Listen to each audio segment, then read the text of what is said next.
ginagawa nila is a diversion from the nothingness that is this country is undergoing.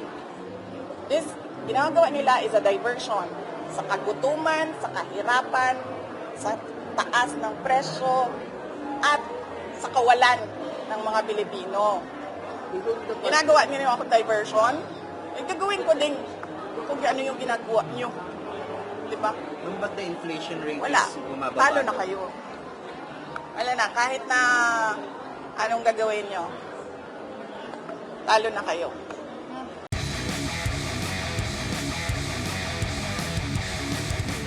Silang nagtutulak sa akin eh. Sila talaga ang inaatake nila ako. Tapos, pag sumagot ako, nagagalit sila, ginagaslight nila ako. Mr. Deception. Kung pinabayaan lang sana nila ako sa Davao. I was mayor already. I was unopposed. Kung pinabayaan lang nila ako sa DepEd, nagtatrabaho lang ako dun, wala akong ginagawa sa kanila. Nung nag-resign ako sa DepEd, kung pinabayaan lang nila ako, diba? Na gawin ko yung trabaho ko sa Office of the Vice President, kahit magtanim ako ng puno araw-araw, pabayaan nyo lang ako. Kasi may pagbabago campaign naman kami, tree planting, educational advocacy, lahat yun. Problema sa kanila, nakikipag-away sila, tapos kapag lumaban, yung inaaway nila, nagagalit sila, and sila yung nagsasabi na siya yung may problema. Hindi ako yung may problema. Hindi ako known na kalaaway, except yung inuunahan ako. Anong tingin mo, yung mga anak ko, Senator Jaime, they are now coming to their defense? I will not comment sa mga anak, no? Because ang natural affinity ng mga anak is to defend parents. Ako lang naman yung anak na hindi nagde-defend kay PRD. Pero balik na rin natin, ganun din si PRD sa akin. Ang natural affinity na gagawin, natural na gagawin ni PRD is to defend me. Diba? Sinasabi nila noon, ginagaslight din nila kami, diba? O kasi may destabilization sa PRD, may maisog. Ano bang ginawa ni PRD? Di ba nag-react lang sa ginawa nila sa akin? Hindi nga ako nag-react nun eh. Hindi ako nagalit. Confidential funds, ano sabi ko? Fine, sa inyo na yan. Fourth quarter, sa inyo na yan. Hindi ko gagamitin. Hindi ko naman kailangan yan eh. Napapadali lang talaga ang trabaho kasi natatarget mo yung trabaho mo. Ano pang inano nila? Security, kunin namin lahat. Sa inyo na yan. Budget, kukunin nila lang. Sa inyo na yan.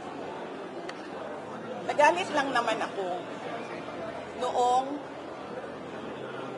yung nangyari doon sa graduate, yung namatay doon sa Davao City, sa tear gas, sa panggugulpe, at yung mga pinukpok na mga tao.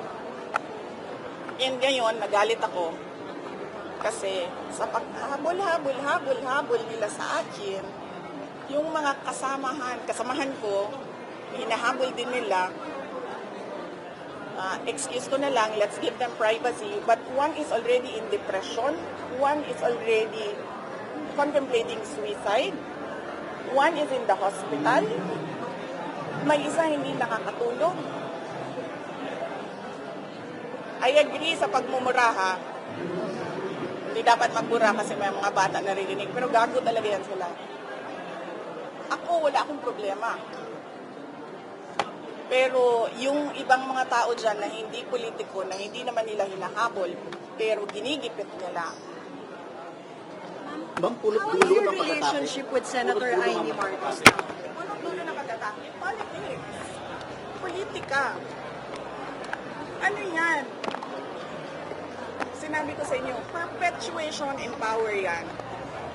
Gusto ko sana i-take up si Martin Romualdez pero nag-promise ako sa inyo, di ba, na another time si Martin.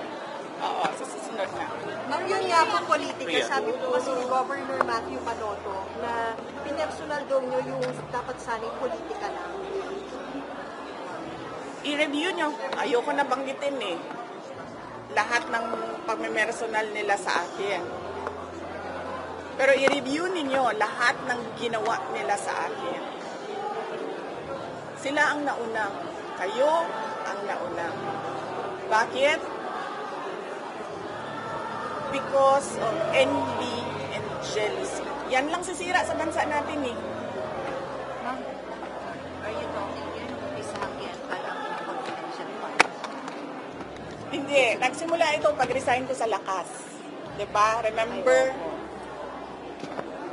Sinabihan ko siya, Martin, sa ibang araw na. Kasi madami na kayong material. Ma'am, for the record, what is your relationship status with Senator Ivy Marcos? And nag-usap na po ba kayo after that? After nung press con, tinext ko siya, and she was cold, malamig. And then, meron siyang sinabihan ng common friend namin na naiinis siya sa akin at kay BBM.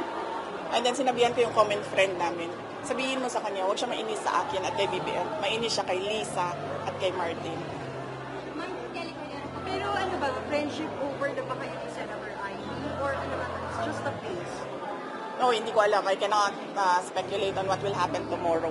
But as far as you are concerned, Vivi, ano si Senator Ivy sa iyo? Para sa akin, she's a senator, she's a friend. I did not attack her. Alam niyo kasi ito si Remulla, nandun siya sa legal desecration of the dead. Sabi ko nga kanina, di ba? Talking about desecrating a body is not desecration of the dead. It is not illegal.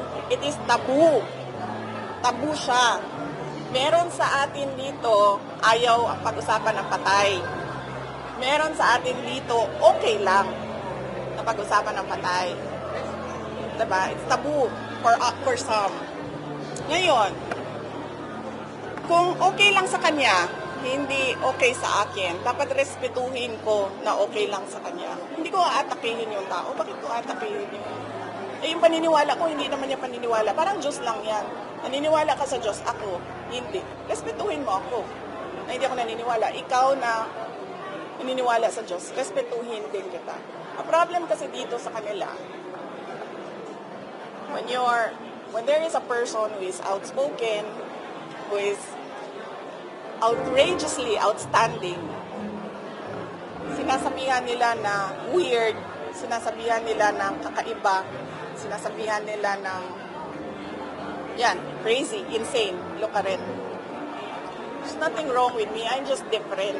Respetuhin nyo yung not different ako sa inyo. Going back to Senator Ivy, you texted her, pero nag-reply naman po siya, kaya nasabi niyo po siya. Do we know the context of that conversation? If you can share that with us. Siya na lang ipa-share ninyo kasi siya naman yung mas nakakatanda. Pero since then, hindi pa yung nakakapag-usap ulit over the phone lang. Wala na kami nag-usap after nung nag-text ako ng messages. Ma'am, may below your message. Alam mo, yan sila lahat. Yung mga nagsasabi ngayon na pinag-uusapan niyo yung patay, simba ko lang, God forbid, pag yung sa tatay ko na yan, sigurado ako may bullshit dyan sa tatay ko. Kasi may sabi din nila na why don't you just explain the allegations head on? Just to set the record straight daw, ma'am. Kasi it's just, it distracts from the issue, it lowers the level. So, ito yung sabi ng mga house law. Oo, kasi sabi nila, ako, Rather than ano resort yan, to nandyan yan,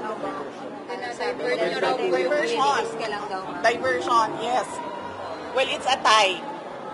Kasi ang ginagawa nila is a diversion from the nothingness that is this country is undergoing.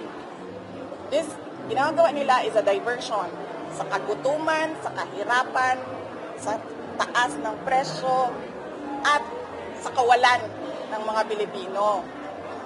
Ginagawa nila ako diversion, gagawin ko din kung ano yung ginagawa nyo. Di ba? Nung ba't the inflation rate Wala. is bumababa? Talo na kayo. Wala na, kahit na anong gagawin nyo, talo na kayo.